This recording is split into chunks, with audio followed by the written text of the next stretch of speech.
नमस्ते नमस्ते साथीहरू सबैजनालाई नमस्ते। Miss you. आज चाहिँ जङ्गलमा च्याउ खोज्न आएको, च्याउ एउटै भेटिनँ।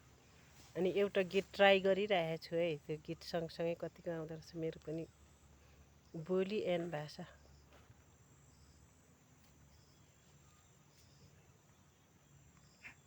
खोइ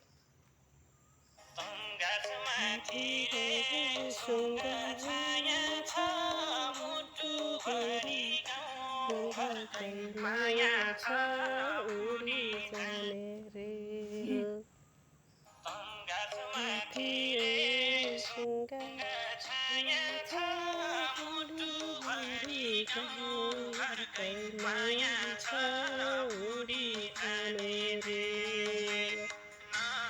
मरी बचे त कालैले साँच्चै त हुँदो रहेछ भेट मरी बचे त कालैले साँच्चै त हुँदो रहेछ भेट। अनि मलाई चाहिँ रुगा लागेको छ साथीहरू। त्यति साह्रो त्यो के भन्छ यो गला पनि आउँदैन, रूप पनि छैन, रङ पनि छैन, गला पनि छैन, केही पनि छैन है साथीहरू। त्यतिकै ट्राई मात्रै गरिहेरेको त एकजना साथीसँग।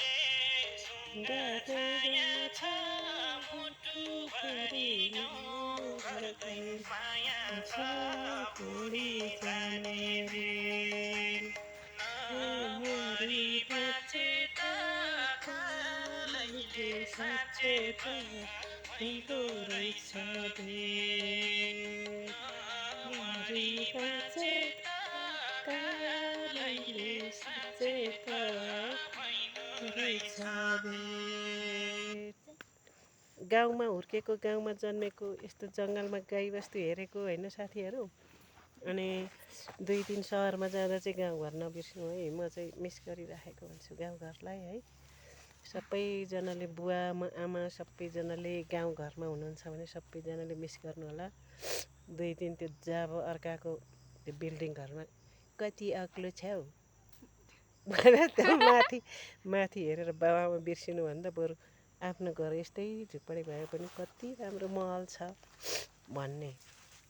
भनेर सम्झिने। हाम्रो त खरको छाना यस्तोले छाएको छ है। मेरो चाहिँ घर त्यस्तो ठुलो छैन है साथीहरू। म त धाक लाउँदिनँ है। म त लास्टै गरिब घरमा जन्मेको हो। यस्तो घुँडामा त 25 पत्र टालेर एसएलसी दिएको पनि साथीहरू। अनि अहिले चाहिँ फेरि यो के भन्छ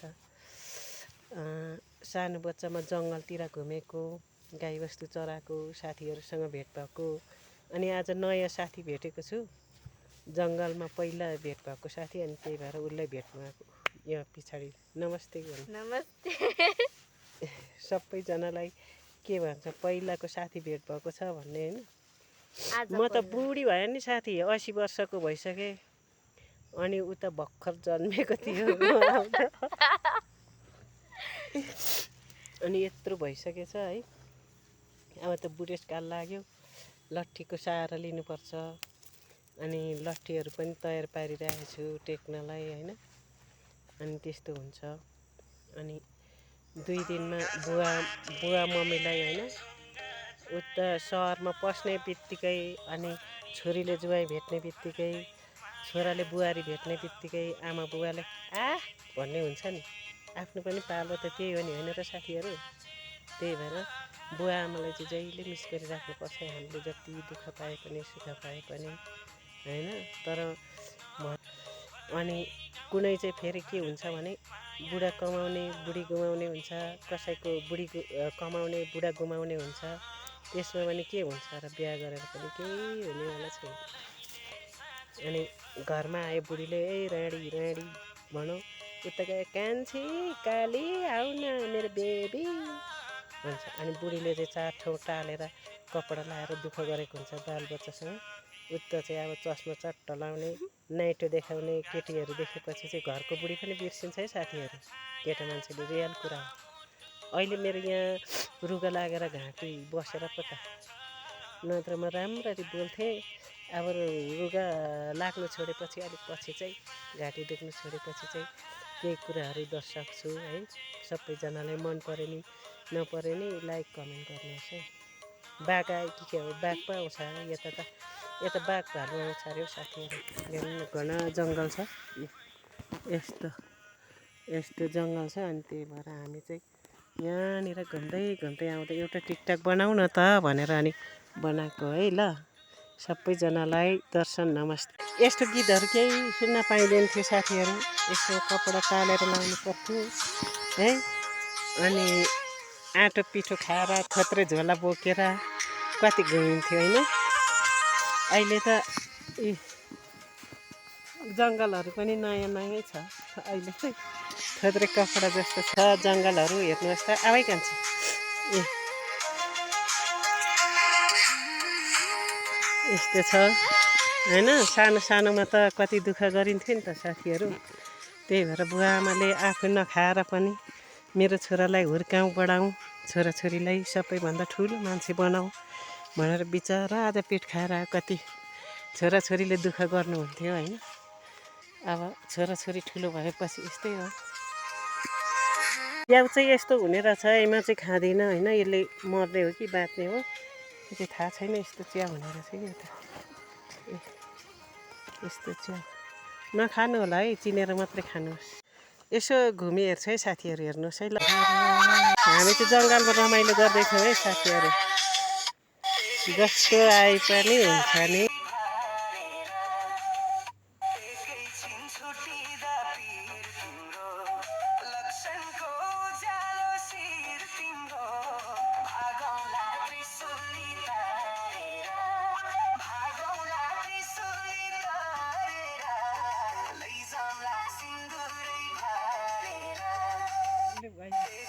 अब रुगा खोकीले मरिन्छ कि हो साथीहरू, रुगा धेरै लाग्यो है।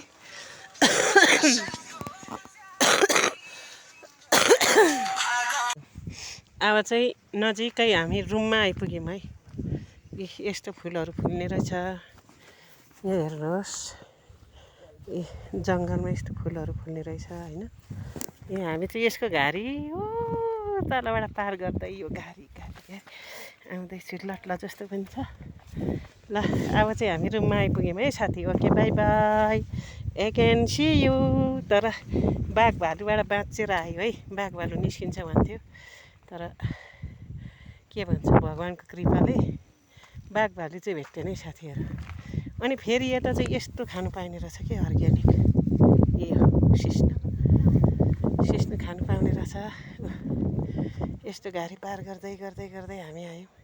ल ओके बाई बाई सबैजनालाई। So again see you. फेरि भेटौँला है अर्को नेक्स्ट टाइममा बब्बाल तरिकाको भिडियो लिएर आउँछ है साथीहरू। भाइरल गरिदिनु होला है साथीहरू मेरो भिडियो त।